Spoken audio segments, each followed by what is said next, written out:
Hello again and welcome back to English Today. And this is DVD 18 and the first DVD of your advanced level. And in this DVD, you'll see another 2 episodes of our story, That's Life, followed by our special TV programs.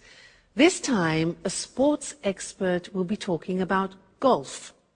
Then, in our travel section, we'll be looking at the White Knights of St. Petersburg. Then in the grammar section, we will study some of the uses of the passive form in English. And then we'll look at some more useful phrases for you when you're socializing. All right? So, enjoy your viewing.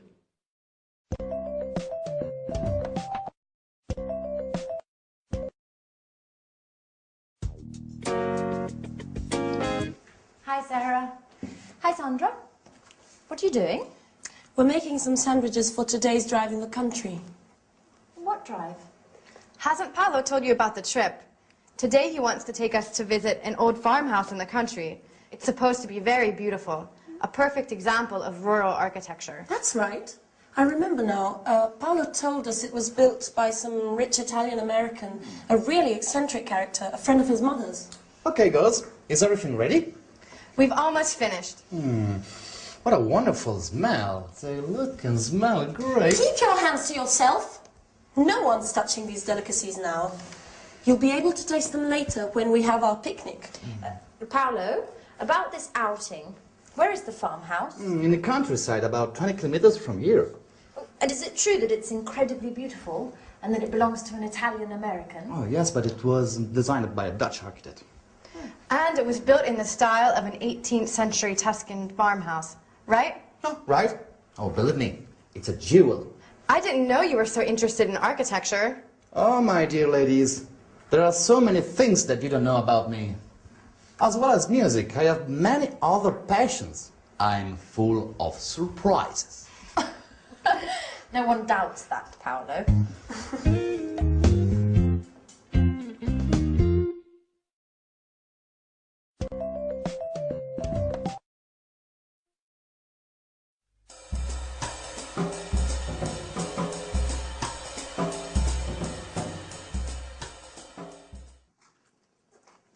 So, tell me more about this house. It's fascinating. Oh, you're right.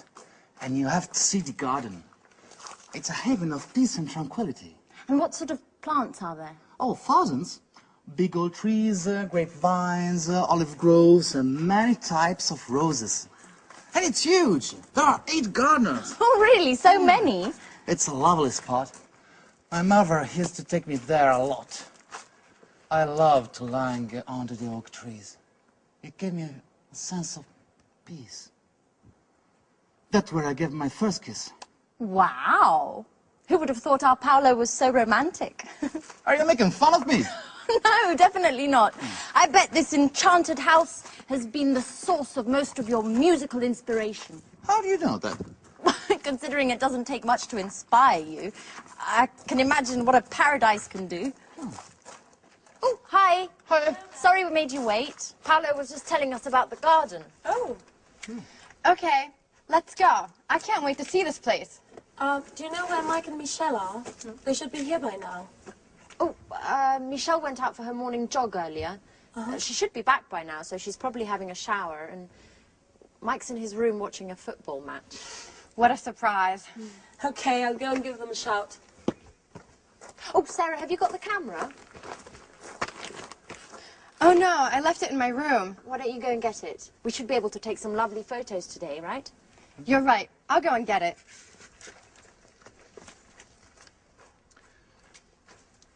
Well, it's good to see Sarah's back to her old self again, isn't it, Paolo? Oh, I knew that being all together would be good for her. Okay, let's check we've got everything. Okay, Sandwiches. got them. Drinks. Got them too. Okay, I think we have everything. I feel like I've forgotten something. No, we haven't forgotten anything. Oh, no, wait a minute. Just a minute. My guitar! Oh, no, Paolo, not the guitar. Just for today. We said it'd be a calm and relaxing day. What could be more relaxing than the sweet melodies of my guitar?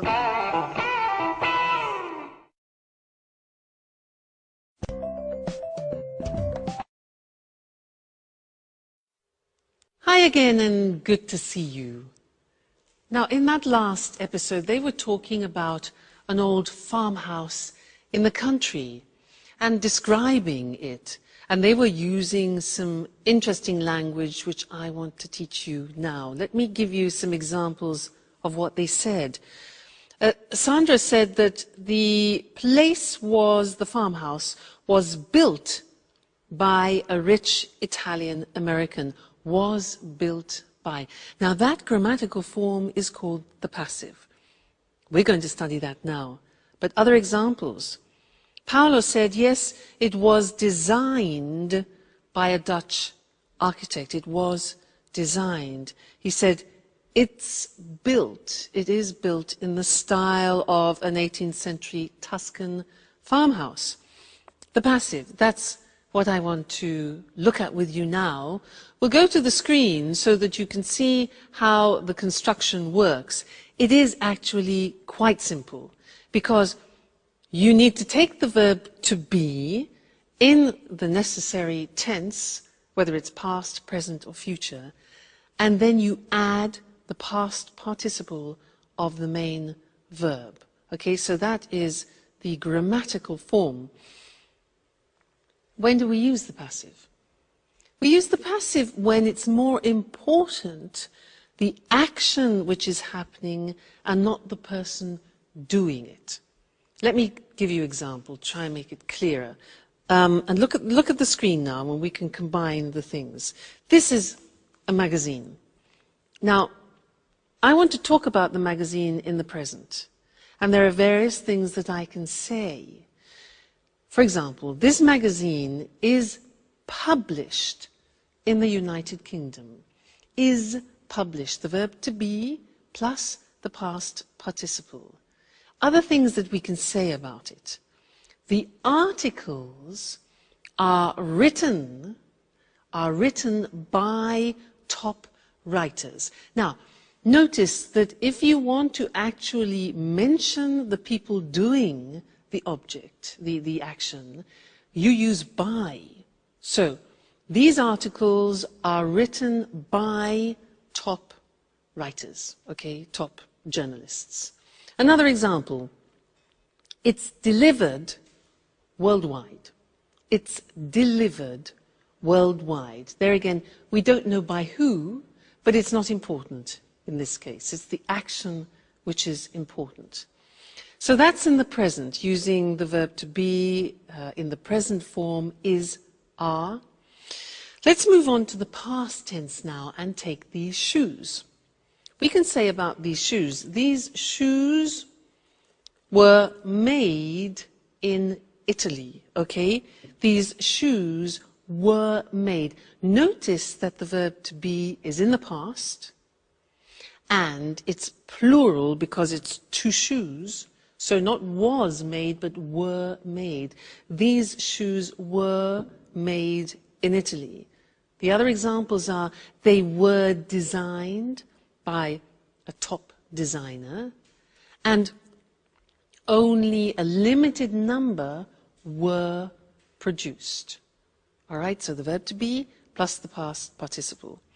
Then if you think about the future, you can put the verb to be in the future, and let's think about a film that has some perspective that is going to be made in the future.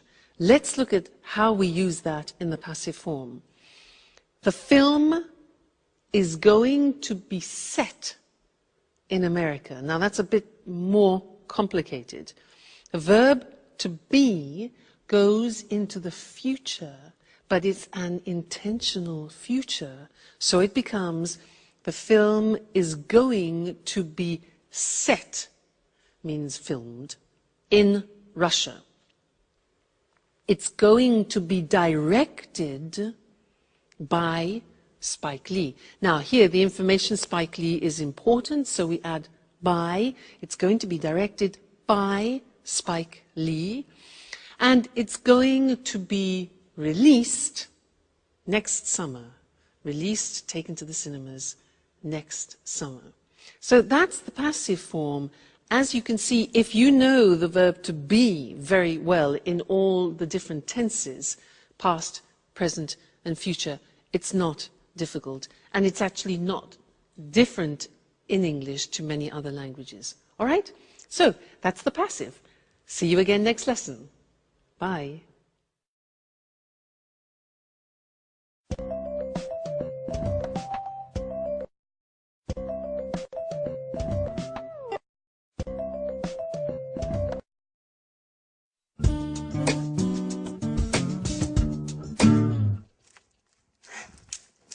So, it's time to leave. What a shame. Yeah, you're right. This week has just flown by. I've had a great time. Yeah. I hope to see everyone again.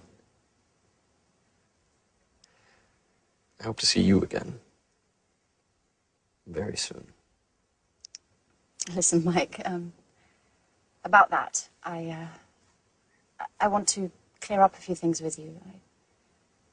Well, a few days after we arrived, I happened to hear Paolo's song, and I knew that it was about us two. And, well, you know what I mean, right? Mm-hmm. Of course. Well, after finding out about this thing, I realized that I needed to talk to you straight away, but I didn't have the courage. We've known each other for a long time. I've always thought a lot of you. God, I don't know how to tell you this, Mike. Come on in. Don't be shy. It's not easy to say certain things. I mean, you know what it's like. Put yourself in my shoes. You don't need to tell me this. For years I've been trying to. But maybe as we've come this far, we don't need words anymore. No, what are you doing? You've gone crazy. But I thought that you too. That I what? I was trying to tell you that I really like you and that you're a true friend. But only a true friend, nothing more. What an idiot I am.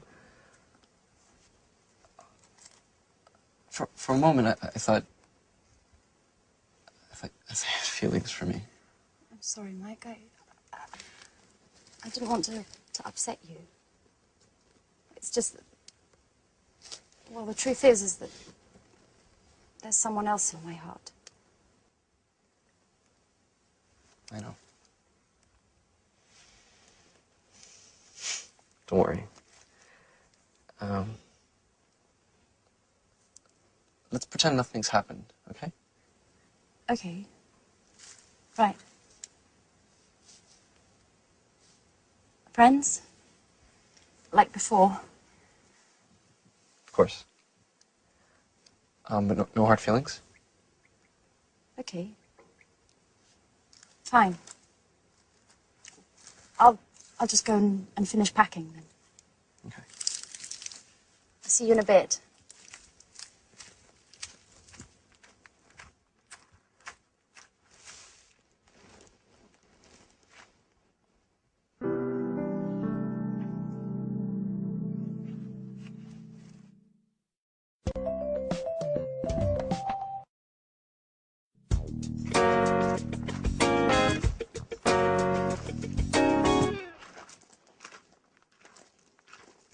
So, it's not true you were only interested in football and nothing else. What are you trying to say? Don't play the fool with me, Mike. I understand lots of things now. Like the time I told you I loved you. Do you remember?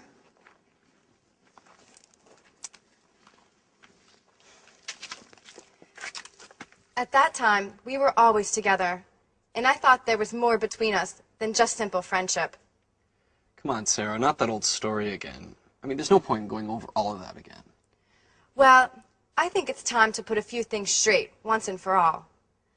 At that time, you told me you weren't in love with me, and that you didn't want to deceive me. I felt rejected, and thought that football was to blame.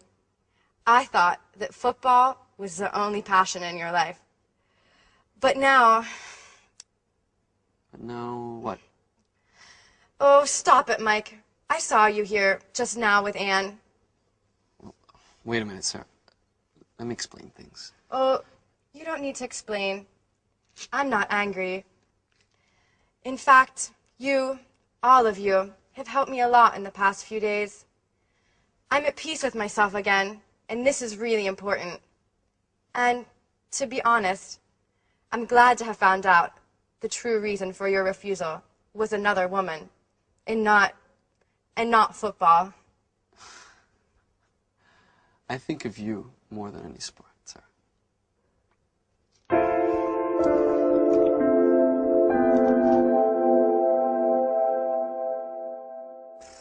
Hey guys, it's late.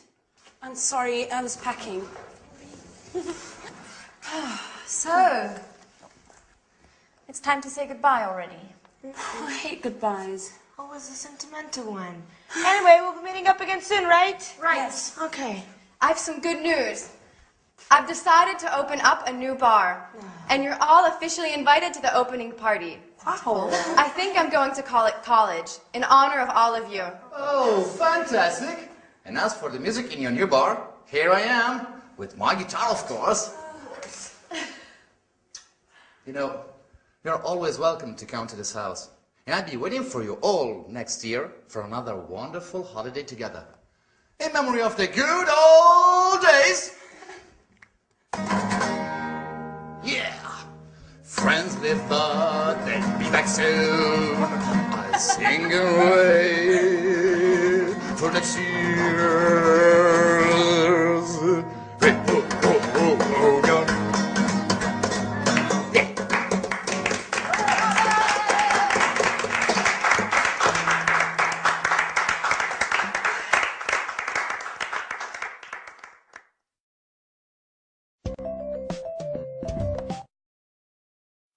Hi again. Anne said, and so it's time to leave. What a shame. Well, it's true, isn't it? It's great to have a reunion with good friends, but it's also sad to say goodbye to them. And she said, what a shame. Do you know what that means? It's like saying, what a pity. What a pity, what a shame are the same meaning. And it means that you are expressing sadness about something.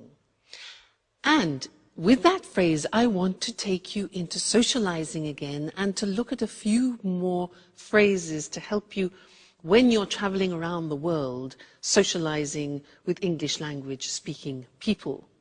What a shame is an example. It's a useful form of socializing. So let's look at some examples.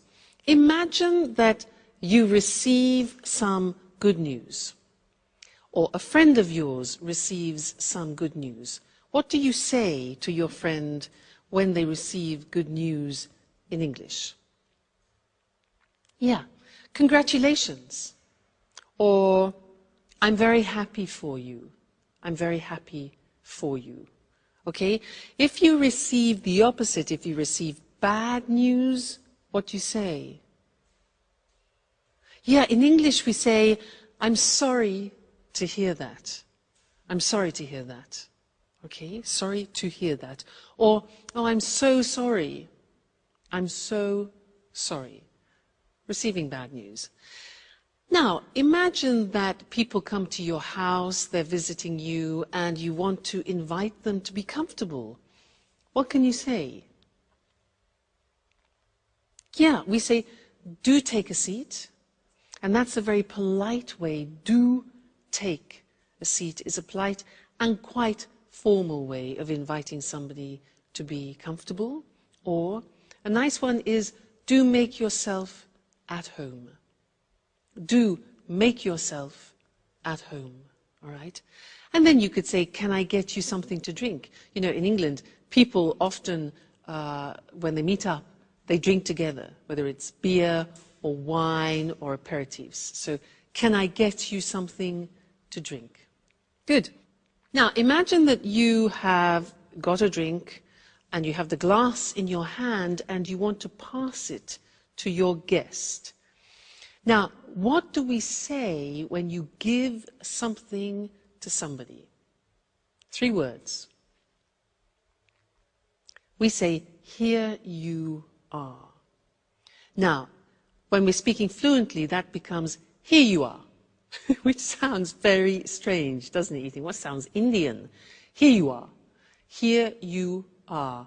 I mean, it's one of those unusual phrases which, if you separate the words, has no meaning, but we use it when you give something to somebody else. So it's very, very, very, very, very common.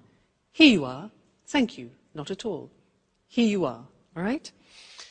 What about when you're in discussion and you want to agree or disagree? In English, we say, I agree with you. We don't say, I am agree with you, because many languages translate that from their own language and make a mistake with the English construction. So, I agree with you. And the negative is, I don't agree, not I am not agree. And the question is, do you agree? Okay, that's very important. What if I say, well, actually, I don't agree with you? Do you remember, well, actually? When do we use, well, actually, those 2 golden words? Yes, that's right. It's when you want to introduce a no, but in a soft way. You prepare the other person psychologically for no. Well, actually, I don't agree with you. Or you can say, I agree with you up to a point, which means partially, up to a point, all right? Leaving. When you have to leave people, it's often sad. You could say, well, we really must be going, it's late. We really must be going, all right? Which displays a fact that you have to do it. You don't want to, but you have to. You have duties, etc. We really must be going. Or another nice one is, we must be on our way. We must be on our way, okay? And then showing that you're sorry, as we saw in the episode with our friends. What a shame. What a pity. Okay, well, what a shame and what a pity this lesson has finished. But don't worry, there will be another one. So I will see you again in the next one. Take care until then. I must be on my way. Bye.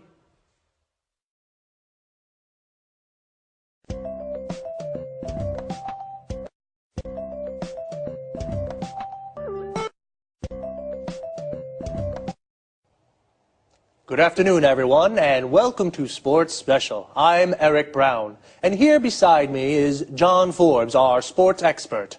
Today we're going to talk with him about golf. Hello, John. Hello, Eric. Hello, everyone. So, John, tell us, where did golf start? Well, the game of golf is believed to have originated in St Andrews, a small town on the east coast of Scotland. It's thought that local people started the game by hitting stones around a grassy area next to the sea. Really? That's right, Eric. Today, golf's a very popular game in Scotland, and many towns and cities have municipal golf courses where everybody can play quite cheaply. Today, the Royal and Ancient Golf Club is located in St Andrews. This is the body that draws up the rules of the game and answers questions golfers around the world have about the rules. You know, there are 6 golf courses in St Andrews. One of these is the famous Old Course, the world's first golf course. Right. So St Andrews is the place to go if you like golf. About the game. First of all, what do you need to play golf? Well, to start with, you need a set of golf clubs. You use these to hit the ball around the course. There are lots of different sizes of clubs, but basically there are 2 kinds, drivers and putters.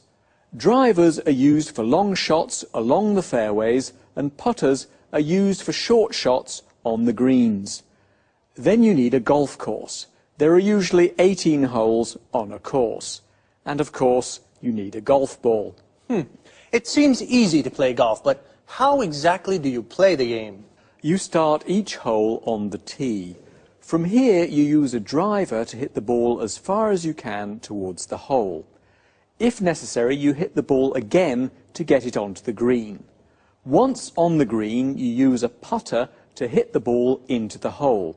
It's as simple as that. Well, almost. And be careful not to hit your ball into a bunker, an area of sand.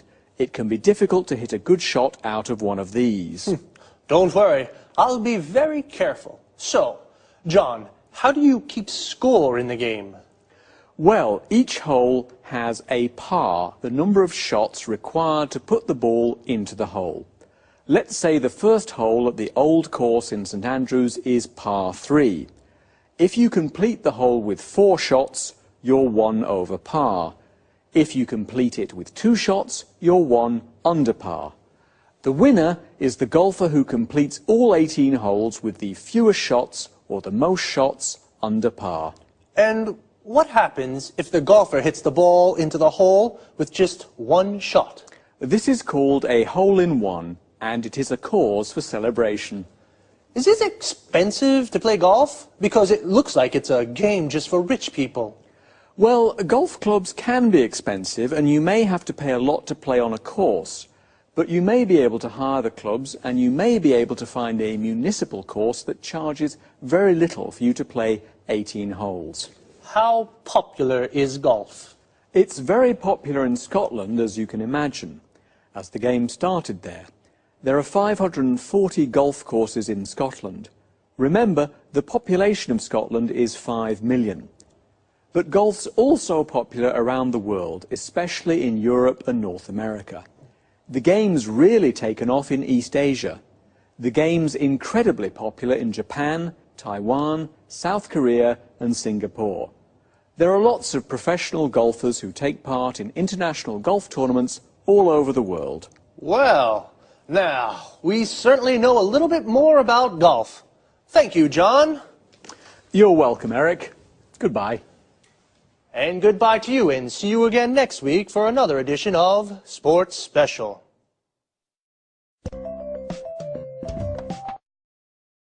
Okay, now let's go back to the start.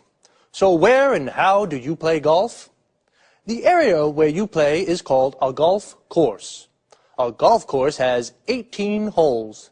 The aim of the game is to hit a golf ball into each hole with the fewest shots possible. A shot is when you hit the ball. To play golf, you need, well, yes, a golf ball and a set of golf clubs. A set is a complete group, and a golf club is the thing you use to hit the ball. There are 2 kinds of golf clubs. Drivers, these are clubs for long shots, and putters for short precision shots, to hit the ball into the hole. You take your first shot on the tee. This is the starting point on the golf course. For the first shot, you use a driver to hit the ball along the fairway onto the green. The fairway is the area between the tee and the green. The green is the area of grass around the hole. Here, the grass is cut very short. You must be careful not to hit the ball into a bunker. A bunker is an area of sand. And how do you keep the score? The score is the points of the players. Notice we say, keep the score. This means count the points. Well, each hole has a par. A par is the number of points required to hit the ball from the tee into the hole. We say, for example, a hole is par 3. This means you have to get the ball into the hole with 3 shots. If you need 4 shots, your score is 1 over par. If you only need 2 shots, your score is 1 under par. And if you complete the hole with just 1 shot, it's called a hole-in-one. The winner is the golf player with the most under pars. Well, golf really has taken off around the world. We say something has taken off when it becomes very popular. Okay, sports lovers, that's all from me. See you next week.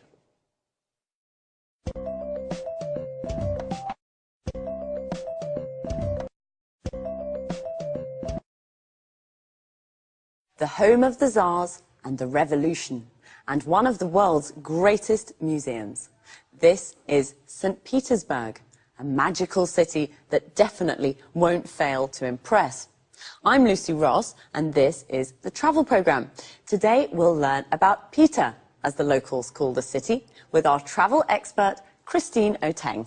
Hello, Lucy, and good morning, everyone. Well, St. Petersburg is beautiful at all times of the year, but it's during the white nights, when darkness never falls, that the city really is at its best. Would you agree, Christine? Yes, definitely. As you'd expect, these long evenings occur in midsummer, particularly during the last 10 days of June. During this period, St. Petersburg really is a fun place to be. The sun barely sets, it's still light even at midnight, and the city overflows with festivities to celebrate the longest days of the year. Are there any special events?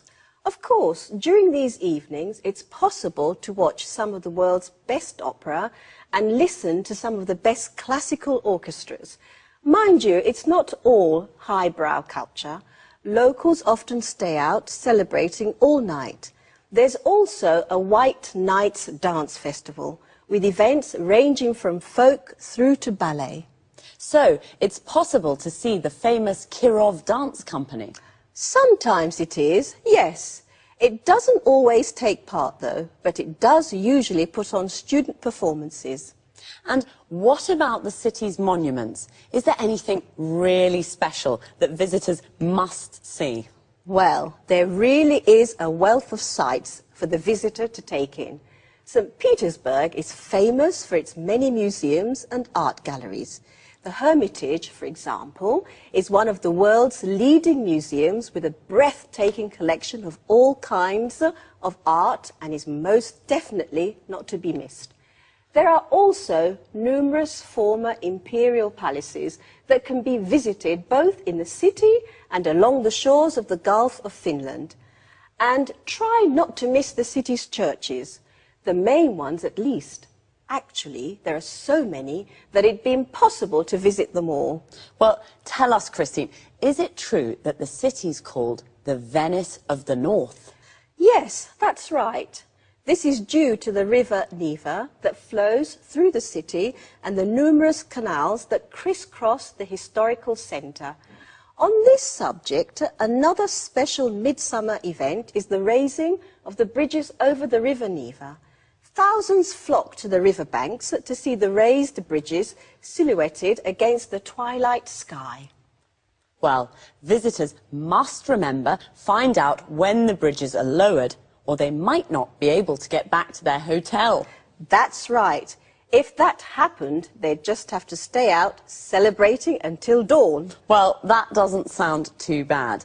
And the food? I've heard the food's not very good. Is that true? Well, let's say it's not the place to go for a food trip. But if you like a drink now and again, this is the right place for you.